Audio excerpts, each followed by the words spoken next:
Hey guys, welcome back to my channel. It's been a hell of a long time since I've did any kind of video. I've been uploading like little reels or shorts, whatever you want to call it. Truth be told, I am really tired. I'm making this video because I have had a new life change basically, and as far as I'm aware, it's one of those things where it's something that is apparently well known, but not well known or not talked about anyway. So, long story short, if I can make it that short, last October, October 2025, I was diagnosed with gallstones. Yay! And long story shorter, I had basically a pain that is just unforgettable. It's almost like child labour, except there's nothing that comes out of it that's good, and like child labour you get a lovely baby. But yeah, I'm trying to make this less complicated, but it's just getting more complicated. I had a pain, excruciating pain. I had no idea what it was. It came out of nowhere. There was no build up to it. There was no level to it. There was not, there was no pain slowly building. It was just like pain. This comedian's making me laugh, sorry. Yeah, I was at home. I don't know if I've mentioned this before in a previous video, I don't know. I didn't know if I was having a heart attack or not, to be honest. I've never had one before. But the pain was like, I can only imagine it as like in a movie with an anaconda squeezing the life out of you. Long story short, went to the ambulance. Nothing was really seen. I'm just going to try and skip forward. So I've had the same pain once every month, every 4 weeks actually. But yeah, it's gallstones. So I'm actually waiting to have my gallbladder removed. Yay! I hate surgeries. But yeah, it's better that it gets removed instead of just removing the multiple gallstones that I apparently have. There's multiple apparently, and it's probably building up over the time that I'm waiting for the surgery, but yeah. So in the meantime, my last big attack was in March, I think, or February, one of them. I don't remember. I think it was, oh no, it was February, like slashing over to March. And I suddenly started having a new symptom. Okay. At first, I went into hospital with a gallstone attack. Pain relief wasn't working efficiently. And I started having what looked like seizures, but I'm not epileptic. Trigger warning, I will put a video in on this video. My husband would video it for me just in case it was one of those things where it happened, then didn't happen in front of the consultants basically, so it was proof that it happened.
But yeah, these like fit seizure things, I call them attacks now, we call them attacks or episodes, was happening.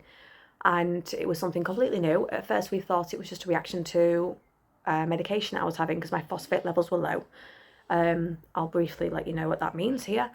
But yeah, it was dangerously low, so I was put on drips for like 12 hours-ish, 12 to 40, 24 hours, 4 different drips with antibiotics. And at first they weren't really bothered about it. They were saying maybe it's just reaction to a stressful environment, or reaction to, you know, the pain that my body was going through with gallstones. So yeah, I was experiencing that. And then I came home after a day, or I think it was a day or two, whichever. And when I got home, I was able to do some stuff, normal stuff. You know, I'm one of those people where I know that they say that when you've had you've had your medicine, you've been sick, you're supposed to have a bit of a rest and continue. But I'm not that kind of person. When my body's feeling better, I don't feel pain, I get on with stuff. It's just the way I have been all my life. Even when I have migraine or a headache, when it goes, I want to get on with stuff. Like a mannequin. Yeah, like a mannequin. So yeah, I came home, and 3 hours later, after being discharged, I had a 5-hour-long epileptic-like attack. I was jerking non-stop. I couldn't stop.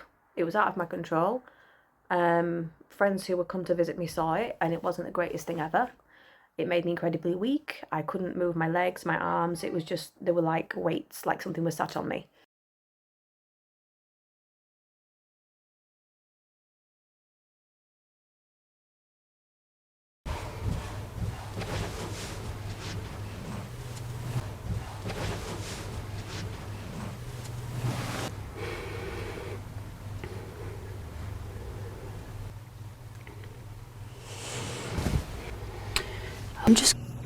I'll go ahead and let this clonic phase speak for itself for a while.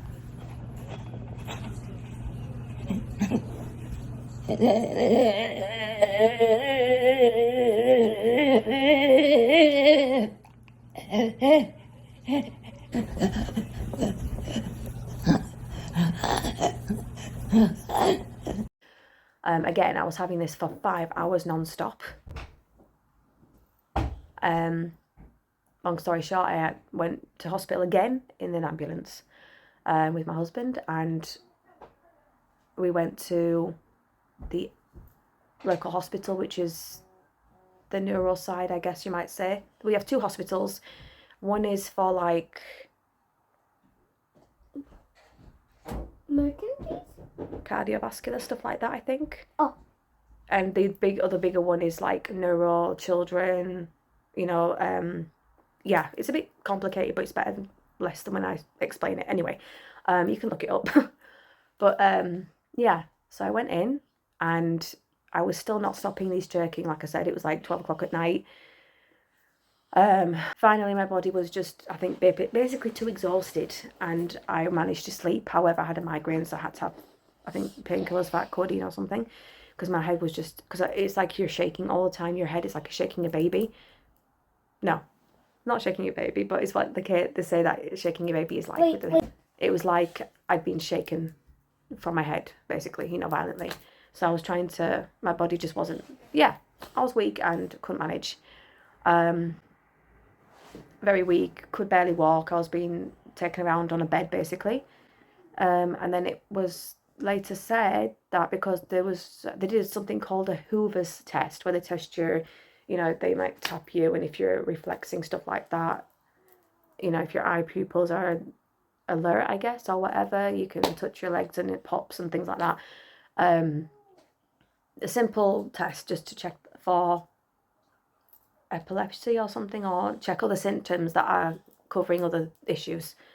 So yeah, longer story short, there times 2.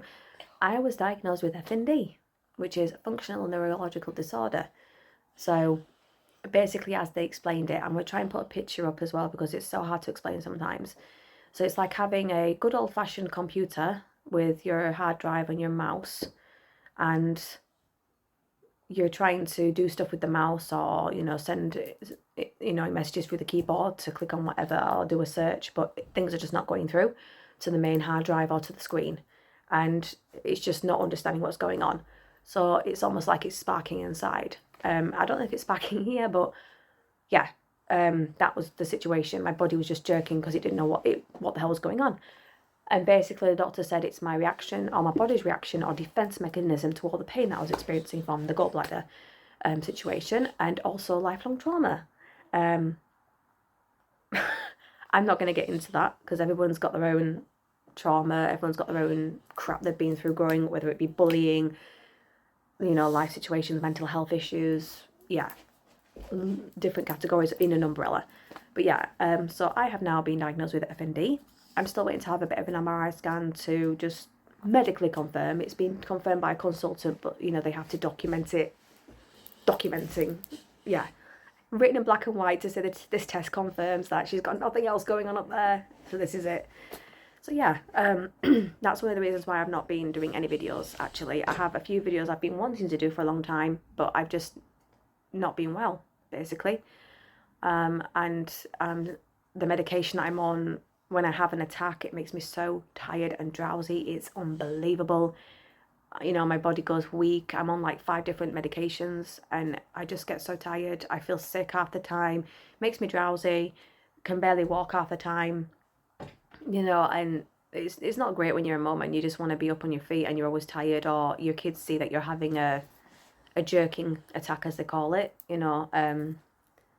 I just kind of made a joke of myself and said, oh, mum's having crazy time right now. The thing with FND is, as much as it's not even nice to look at, there are other things that happen when you have it. You get brain fog, you get so forgetful. Sometimes I don't even know what day it is. I'm like 2 days behind or something, or I even forget what I did the day before, and I'm like, what did I do yesterday? You know, I really don't know. When you're having an episode or an attack, I'm talking to you now, but you stutter. Your speech slurs. It's worse than being drunk. You cannot talk at all. That's why I thought I was actually having a heart attack or something, because I know your speech goes slurred. So yeah, I mean, I'm sure other people have different symptoms, but these are my personally. Again, I feel weak. I feel drained after I have an episode.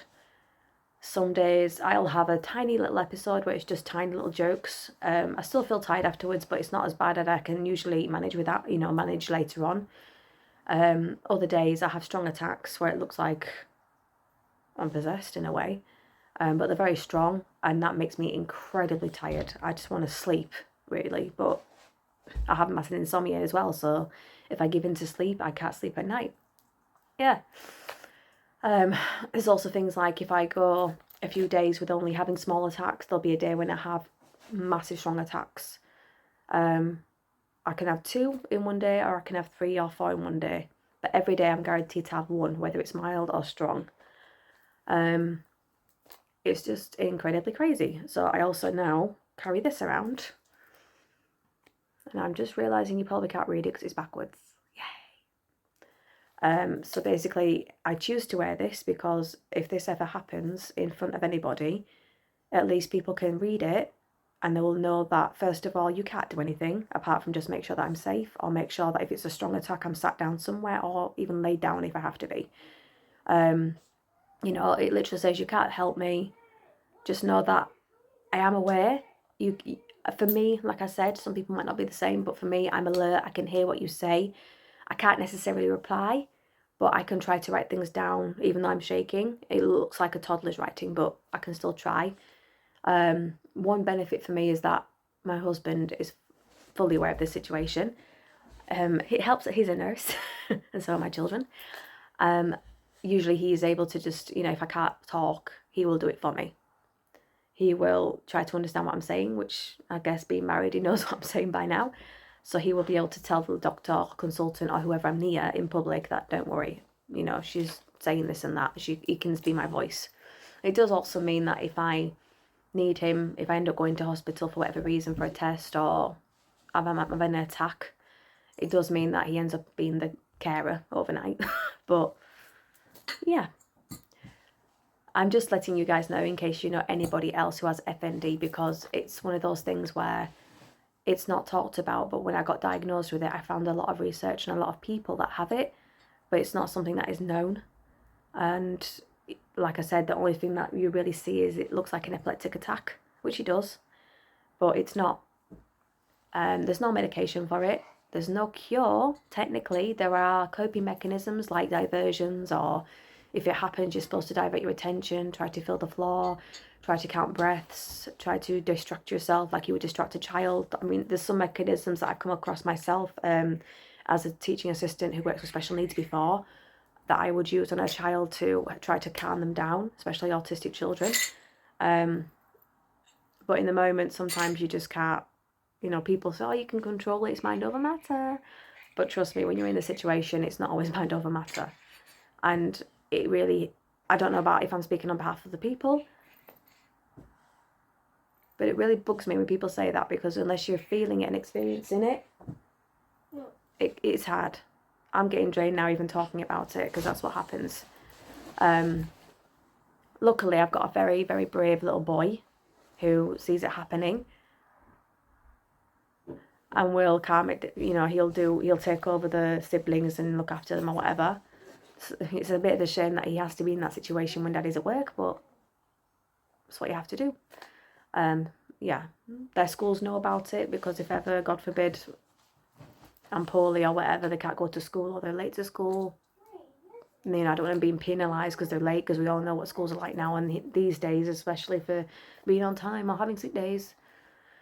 But yeah, so I just wanted to share it with you, because like I actually got, like I said, recently diagnosed with this, and it wasn't something that I'm a bit happier that I know what it is, because before, when I didn't know what it was, it made me worse. But now that I do know what it is, it's still hard to deal with. But one thing that makes me annoyed is that anything for me personally can trigger it. I can be, something, if we're driving and someone does a really bad move with the car in front of us, it can make my anxiety level goes up, and it triggers that. If I'm listening to some music that's like sad or happy, it can trigger it. If I get angry, it triggers it. If I get stressed, it triggers it. It's really weird. The only thing I can say is that I can feel it coming on. It's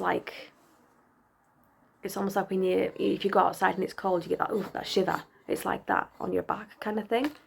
Or, I start feeling it, like I want to shake a bit, and then it starts to happen. Yeah. But like I said, that's just me. I don't know about other people. There is a few support groups obviously online on Facebook and whatnot, that are there to share their own situations. But for me, I've always been a person to just scroll along it, have a look, but not really join the group. I'm just that kind of person, get on with it and do what I can myself. I do know a few people that have told me that their family members have it, which is reassuring, I guess, because like I said, it's one of those things that is not talked about, but it's actually quite popular. Obviously not for good reasons, but it's popular. And I don't see a lot of people writing about it, not in a nasty way, but the information is not really a lot that I've seen, given the little time that I've looked into it. But yeah, I'm actually impressed that I've made through this video without having a situation, but it's not really too triggering. But I am getting very tired, which also triggers it. Hey ho. But yeah, I just wanted to share it. Again, I don't even know if anyone's going to even look at it, but I'm putting it out there. I have many subscribers, but I don't know if you watch any of my videos. I was thinking about if I should do a daily vlog of my situation, but at the moment I'm both not feeling their online sort of situation. I don't want my whole life online, and my kids would probably be in the video all the time, which I don't always want. I'm just watching my son worm his way out from under the bed. And as you can see, I was tired from just doing this video, so imagine how tired I'd be on a normal day when I'm just doing a video. But yeah, like I said, I am going to be posting a bit of a video to show you what it was like. If you don't want to watch it, it's your choice. It is not really comfortable to look at. I don't think it was one of my strong episodes either. It's probably a mild one, that I would say. Yeah, I do actually have, it's like a course for me. It's like mild, intermediate and strong. I've had all three. Yeah, it's not fun either way, especially when you're either alone with your children or if you're out in public and people are just like, what's happening? Can't always fight through it, but you got to try. Sometimes you can, sometimes you can't. But again, that's for me. But yeah, if you have heard about it or know it, if you have heard about it or know anyone about who has it, that's also a trigger. If I start slurring, I can't talk, it means it's coming. Yeah, if you know any information or you've heard of it, blah, blah, blah, blah, just please leave a comment below and let me know. Or if you want to hear more about it, if you'd be interested in a bit of a vlog of my daily situation, comment down below. Just so you know, the kids know about it and the kids are fine, so don't worry about that, please, because I know that I know people will be thinking that. But they're taken care of. We have plan A, plan B, plan C. They have connections on their phone to their daddy should they need to call him, and daddy checks in regularly, and we have a good support system around us that we can call if we need any help, so please don't panic about that. But yeah, you want to say anything?